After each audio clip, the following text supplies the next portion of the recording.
Okay, NAB first day, and super excited to interview the man himself, the legend, the After Effects god, Andrew Kramer.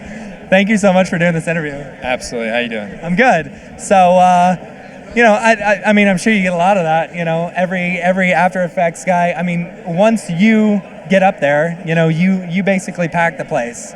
Yeah. And we're all just happy that you're here and you're sharing your knowledge and stuff. Right on. Yeah, and it's afterwards you get to talk to some people who are, say video Copilot fans, but what they really are people who have learned After Effects and they put in this hard work and they're like, hey, I have a job because I watch some videos, and I think, dude, these guys work their butts off to learn a program, to get the skills, to get a job. So it's like a cool thing for me to like see these guys and girls like turn into a great job. Yeah. So it's for me it's rewarding. It's not just like, can I get a picture? It's like, hey, I learned a valuable skill and now I'm doing something with it. So it's really, really cool. Yeah, cool. So I was online the other day. So I'm a cinema guy, right?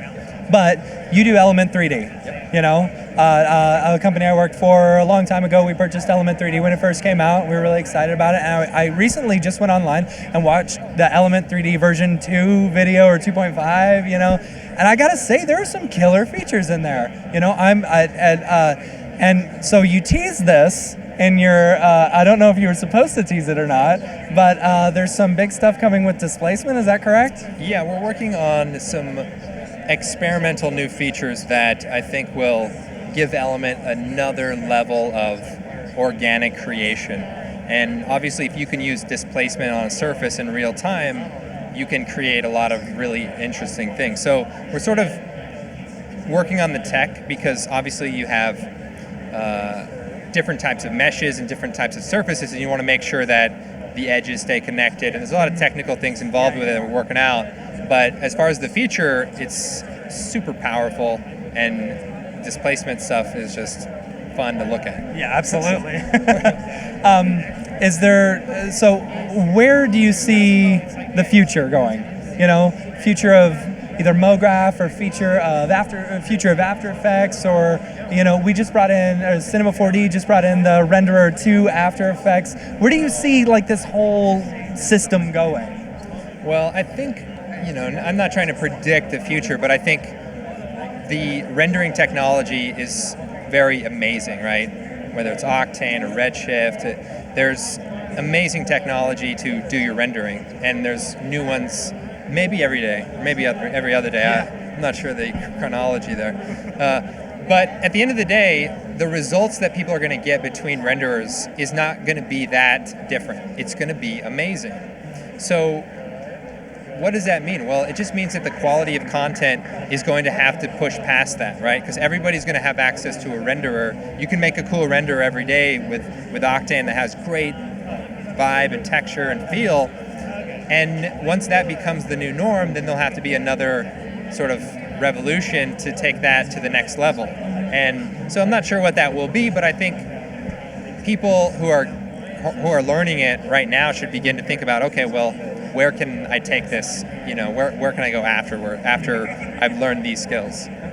So tell me a little bit about the background of Element 3D. Like, why did you decide to go all out? Like, basically throw all your cards on the table and say, we're not going to be like teaching, because you've got a few tutorials about 3ds Max on your site, and you've also got a Cinema 4D tutorial. What was it that made you decide, I don't want to keep doing tutorials on these 3D render engines, I want to create my own, and incorporate it into After Effects? I mean, I got to imagine that's a daunting task to do something like that. Sure. So our philosophy from the beginning was, how do we create cool things that are available to a lot of people? And I think the barrier to entry, even now for a lot of 3D software, is quite high.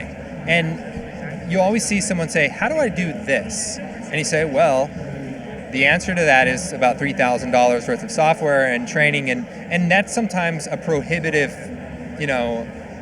point that you can't get beyond. And so we thought, what are some common things that people want to be able to create what would be an advantage to developing a system that's OpenGL based with ray trace shadows and some really cool things, but that maybe doesn't rely on providing every avenue of a technology like a full-fledged software like Cinema 4D. What could we do to give people some of that great 3D-ness without requiring a larger barrier to entry? And then once we developed it, we realized, like, wow, the workflow of this technology is so fast that even people who are talented Cinema 4D artists have run across projects where they got to jam something out. And so we began to develop more professionally oriented features like, animation and Cinema 4D importing with more features and just other things that would give you that bridge, right? You always have to say, okay, guys, here's our project.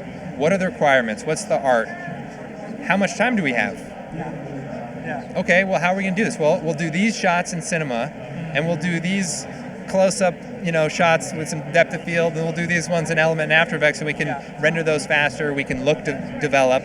We know a lot of designers that will use Element to just look develop, get the look right, get the colors, because working in After Effects for a lot of people can be, I like to say Element works at compositing speed.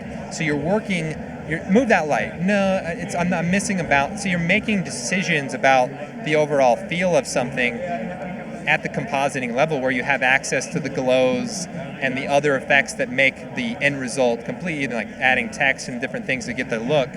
So being able to work within After Effects and access that tool set with having enough 3D. Like I just did a shot for my presentation where there's an energy blast that shoots at a car, and I was going to put a car in the background, but I was like, I got this 3D kind of car that I made in Element. I'll throw it in there, add a little bit of a bounce to it so it looks like the car's getting impacted. I mean, it did that in maybe an hour. That's something. Is that going to be a hero shot? Can you get really close to that car? Is that going to sell? Maybe, maybe not. But when you have a scene where it's an element that adds to it, it's a set extension. It's something that I don't have to source to a degree that would require me a lot more work. I can just knock it out quickly. And that's really where our philosophy was, and that's the way that it sort of evolved with the user base. Cool.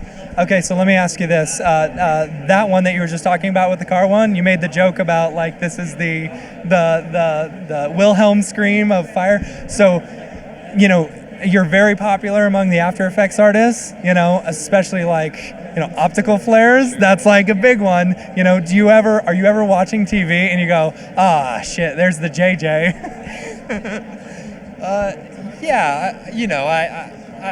I see it around occasionally. There's this other one that I think I see probably more than that one. But yeah, you see it, and sometimes I think it's used extremely well. Other times I'm like, that's shameless, but man, you go. I like it. That's fine. I never discourage people. Like, just make stuff. Sometimes you got to make stuff that you're not, gonna put on your reel, and you just look. I'm not here to judge. Just get out there and do your best. Cool. All right, man. I thank you for taking the time so much. Right on. All right.